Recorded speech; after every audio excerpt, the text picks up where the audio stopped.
Mike Wise is live tonight from the Aqua Restaurant, another Film Fest venue. So Mike, tell me how my dog is going to make a difference. Well, it's not your dog, actually. It's dogs in the movie Dog Park, starring Bruce McCulloch, Janine Garofalo, Luke Wilson. This is a movie about singles who sort of come together and meet each other and interact while walking their dogs in a local dog park, attending them to an obedience school. How that actually ends up being a charity thing helps explain why I'm at the Aqua tonight. Tonight, it was a fundraising gala for a group called Best Buddies. You think of the film festival, you think it's all greed and Hollywood glamour and all that. Tonight, this gala raised over $150,000 for Best Buddies. It's an international organization that's been operating in Canada for the last 4 years.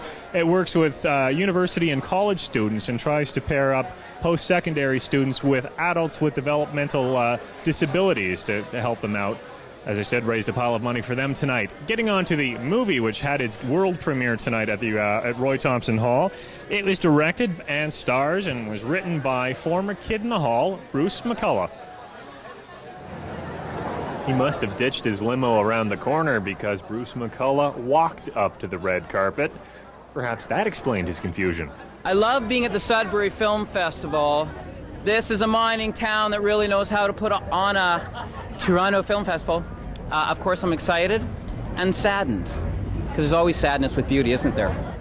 Full limo treatment for other stars like swingers Jon Favreau and the star of Dog Park, Luke Wilson. Bruce will let you know that he saved my life when he hired me for this movie, and I really appreciate that. Yeah, I took him away from a Texas 7-Eleven.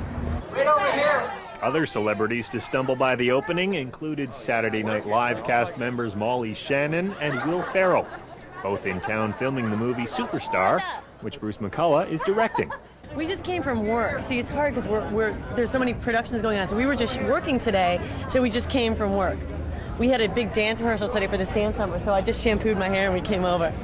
Another Dog Park star, Janine Garofalo, arrived late and was rushed into the theater. I'm sorry. I'm sorry. Sorry. I'm sorry. Now, another Canadian movie debuting tonight at the festival was called The Fishing Trip. Now, it's being compared to Thelma and Louise. It's about three women who set out on a journey to confront some past sexual abuse. Show me how to get there, I'll give you $20. 50. There's some expected reluctance when a woman asks her younger sister and a friend to accompany her on a drive, a trip to her father's fishing cabin, where he sexually assaulted the two girls years earlier, and where there's fear he'll do it again to their brother.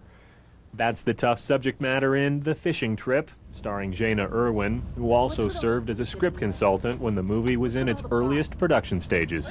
Because the subject matter is very sensitive, to make sure that it was always treated with the respect that it should be, and that the characters always made sense in terms of what they were trying to accomplish by the end of the movie. One day you're going to grow up, you're going to marry some guy who's going to knock you up with a couple of kids, and that's what you're going to do.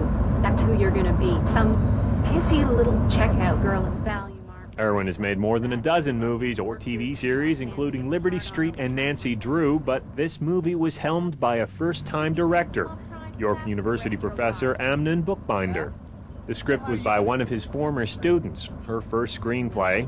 The budget was tight, the shooting schedule was quick. In fact, unlike most movies, the various scenes in The Fishing Trip were actually shot in sequence. It's more like doing a play in that, you get to feel the process of beginning, middle, and end. Granted, it's in one evening, but it's certainly easier, but you just never get to shoot that way logistically, and you just never do. It's too complicated for the production to have it work that way. How come you didn't tell me about Harold? That's different. How? Did you honestly think I'd blame you? Sticking with the film festival back here at Aqua. Very busy weekend. Number of things happening this weekend. Both John Northcott and myself were out shooting a number of these things, but since we don't have local news on the weekend, we're showing you highlights from this past weekend tonight, and John Northcott has put some of those together. Les Streep, Meryl Streep, in town with co-star Sophie Thompson for the gala screening of Dancing at Luna Sub. It's great. We've been here, Sophie's been here probably 17 minutes. he was right. There's a reason why he's such a great director. News conferences all weekend long, including one for A Simple Plan, about friends and a deadly dilemma, starring Bill Paxton and Billy Bob Thornton, who says his growing celebrity has put pressure on him. I just made the 10 worst dressed list in People magazine. It's kind of cool. I like that. On Sunday, the Sell Your Soul, Promise Your Firstborn Must Get Into event, the annual picnic thrown by director Norman Jewison at the Canadian Film Centre. And look, amongst the crowd, Titanic villain Billy Zane. It was also a chance for the Centre to celebrate 10 years of helping young filmmakers. I always tell them that they're not good enough. Secretly, I think our films have gotten better and better. Also celebrating a 10th anniversary, the Black Film and Video Network, with the Real Black Awards that honor contributions made by black professionals in the film and television world, including our own Hamlin Grange. The event was hosted by actors Tanya Lee Williams and Anthony Sherwood. John Northcott, CBC Entertainment, Toronto. Finally, let's wrap up tonight without some film festival news. How about some country music news? Actually, out in Calgary tonight, the Canadian Country Music Association Awards were handed out. Shania Twain, the big winner, winning 6 out of the 8 categories she was nominated in, including Fans' Choice for Entertainer of the Year, Female Vocalist, Album of the Year, and Single of the Year. Paul Brandt won Male Vocalist of the Year.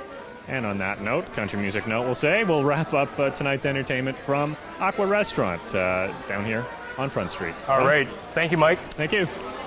Over to Debbie Leto-Kwan now for a look ahead to sports and details from the Commonwealth Games.